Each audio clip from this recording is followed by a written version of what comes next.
तो भारत का जो जन्म हुआ, ये कह सकते हैं कि विश्व युद्ध की जो पृष्ठभूमि थी उसके दौरान में भारत का जन्म होता है। जन्म तो भारत का बहुत पहले हो चुका है। भारत की जो इतिहास है बहुत पुराना है, परंतु जब भारत का जो एक संगठित हुआ, वो किससे हुआ?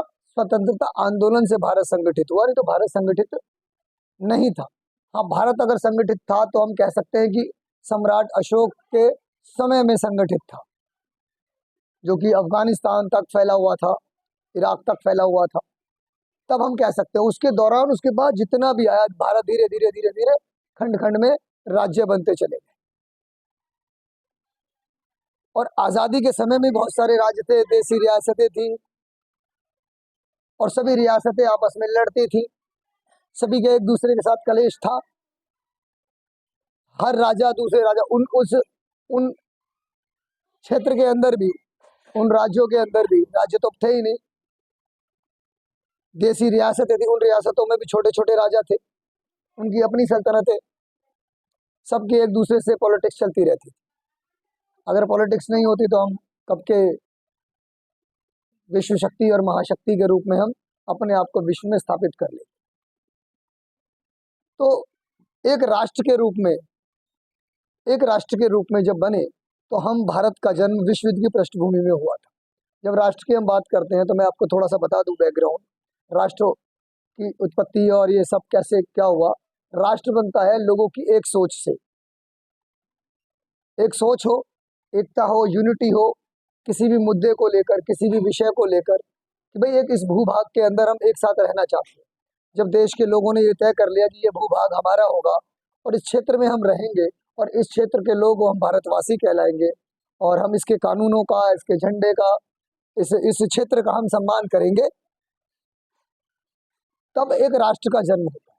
पहले समाज होते हैं अलग अलग, और वो समाज जब एक होकर रहने की तैयारी कर लेता है, एक क्षेत्र में एक मिलकर रहने की तैयारी कर लेता है, और एक दूसरे के मुद्दों को बातचीत से सुलझाने की तैयारी कर लेता है, एक क्षेत्र के लोग युद्ध की नीति को छोड़कर हम कोई भी मुद्दे होंगे बातचीत से सुलझाएंगे और साथ मिलकर रहेंगे, तब राष्ट्र की परिकल्पना का जन्म होता है।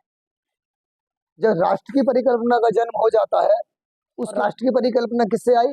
राष्ट्रीयता से आती है।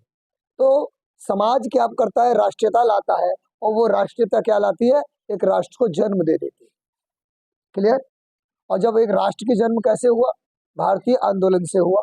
जब आजादी का आंदोलन हुआ तब सारे इस भूभाग के हिंदी भाषी, तमिल भाषी, उर्दू भाषी और अनेक भाषी जो लोग हैं वो एक हो गए, और उन्होंने कहा कि हमें अंग्रेजों को अपने देश से बाहर निकालना है, चाहे उसके लिए हमें कुछ भी कुर्बानी देनी पड़े।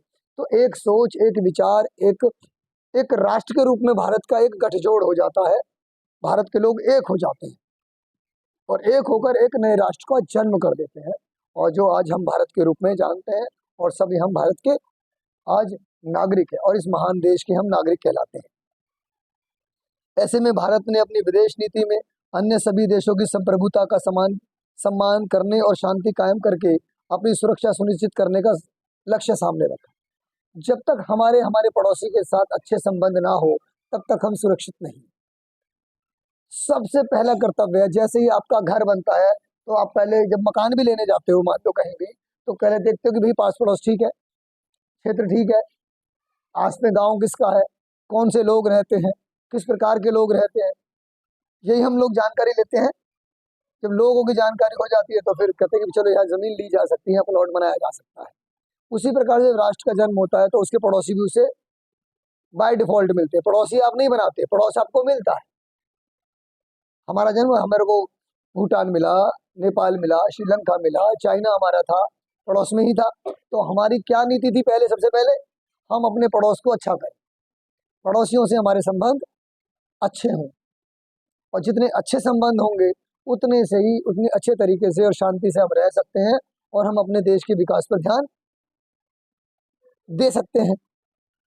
तो ये भी विदेश नीति का पहला कदम है कि हमारा पड़ोस अच्छा हो, ये विदेश नीति का पहला कदम है। और जैसे हम क्या कहेंगे कि भाई हमारे देश की संप्रभुता का आप ख्याल रखेंगे और हम आपके देश की संप्रभुता का ख्याल रखेंगे। हम कोई भी उल्लंघन नहीं करेंगे। जैसे हम एक अपने पड़ोसी के घर में जाएंगे तो उससे परमिशन लेके जाएंगे, भाई साहब मैं आऊँ क्या? कोई पड़ोसी हमारे घर आएगा तो पहले डोरबेल बजाएगा कि हम उसके घर की हम इज्जत करते हैं, उसके परिवार की हम इज्जत करते हैं, ठीक है। ऐसे हम आपके लोगों की इज्जत करते हैं, आपके संस्कारों की, आपके व्यवहार की इज्जत करते हो, आप हमारी इज्जत कीजिए, है ना। और तब क्या होगा, हमारा भाईचारा, हमारा ब्रदरहुड अच्छा हो जाएगा। फिर लेन देन शुरू हो जाता है।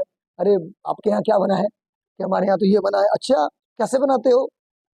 अरे यार आपके यहाँ चाउमीन बड़ी अच्छी बनती है। अरे आपके यहाँ तो आलू का पराठा बड़ा अच्छा बनता है, कैसे बनाते हो? दीदी आ जाना, परसों बनाऊंगी, सिखा दूंगी। आपके यहाँ बिरयानी चावल बड़ा अच्छा बनता है और सिखा दूंगी। यही होता पड़ोस में, अच्छा बनता तो आगे दे दे आते हो आप, दोस्ती अच्छी होगी। ऐसे ही मान लीजिए अमेरिका में अच्छी टेक्नोलॉजी है तो हम उससे ले लेते हैं, चाइना से अच्छी टेक्नोलॉजी हम दे देते हैं, हमारे पास कुछ अच्छा है हम उसे दे देते हैं। हमारे यहाँ बढ़िया हल्दी पैदा होती है तो हम हल्दी दे देते हैं। चाइना में कागज अच्छा पैदा होता है, कागज हमें दे देता है। हमारे यहाँ चाय पैदा होती है, हम उसे चाय दे देते हैं। जैसे पड़ोसी एक दूसरे को बांटते हैं, लेन देन करते हैं, वैसे ही एक देश दूसरे देश को अपनी जो अधिक चीजें हैं पैदा करता है, वो एक दूसरे को आयात और निर्यात व्यापार करते हैं, आयात निर्यात करते हैं। बड़ा आसान है, बहुत आसान है। अगर विदेश नीति को समझना है तो समझ लीजिए अपने अपने पड़ोस को समझ लो। फिर पड़ोस अच्छा हो जाता है तो फिर दूर अच्छे रिश्ते बनाते हो, थोड़े दूर और अच्छे रिश्ते बनाते हो, है ना। कि भाई चलो वहां पर अच्छी टेक्नोलॉजी से पढ़ाया जाता है तो आप दूर जाते हो। पहले आप जब छोटे थे तो पास में ट्यूशन लगा दिया, चल गांव वाले बगल वाले के यहाँ कोचिंग कर लीजिए, इस फलाने स्कूल में चले जाइए, प्ले स्कूल में चले जाइए। जैसे जैसे आप विकसित होते जाते हो, बड़े होते चले जाते हो, उसको यूनिवर्सिटी में जाओ, फिर आप चूज करते हो नहीं बढ़िया यूनिवर्सिटी में जाएंगे। तो हम ऐसे ऐसे बड़े बड़े देशों के साथ हम क्या करते हैं, अपने अपने संबंध स्थापित करते हैं। किससे? भाईचारे से, उनकी इज्जत से, उनके रिस्पेक्ट से। वो हमारे कल्चर की रिस्पेक्ट करेंगे, हम उनके कल्चर की रिस्पेक्ट करेंगे, तो हमारा दायरा बढ़ता चला जाएगा। ऐसे वो देश भी हमारे साथ दायरा बनाना चाहते हैं, उन्हें भी बहुत सारी ज़रूरतें हैं। तो सभी हम अपनी ज़रूरतें और दूसरों की ज़रूरतों का ख्याल रखते हुए हम इस दुनिया में रहते हैं और इस दुनिया को चलाते हैं। और इसी के अपने ज़रूरतों को पूरा करने के लिए, अपने देश की आकांक्षाओं महत्वाकांक्षाओं को पूर्ति करने के लिए हम एक दूसरे के साथ मित्रता का व्यवहार करते हैं। ये एक विदेश नीति का मूल आधार है। क्या है? बेसिक फंडामेंटल है ये किसी भी विदेश नीति का, ठीक है। अभी आएंगे, हो सकता है कि अभी चैप्टर चलेगा तो इजराइल युद्ध और फिलिस्तीन युद्ध भी आपके सामने आ जाए, यूक्रेन एंड रशिया का युद्ध भी आपके सामने आ जाए। उस पर भी अभी लेटर ऑन हम बातचीत रखेंगे।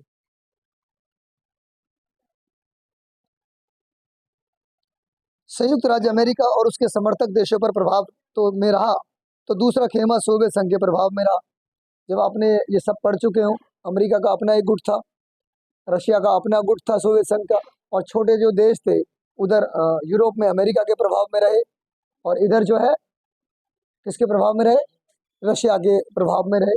और सबके दो खेमों में बढ़ गया, दो खेमों में बढ़ गया, दुनिया दो खेमों में बढ़ गई। हाँ, पश्चिम शीत युद्ध के बाद जो है सोवियत संघ का विघटन होता है। विघटन होने के पश्चात अमेरिका की जो है पावर बढ़ जाती है, और आज तक अमेरिका जो है एक ताकतवर देश के रूप में जाना जाता है।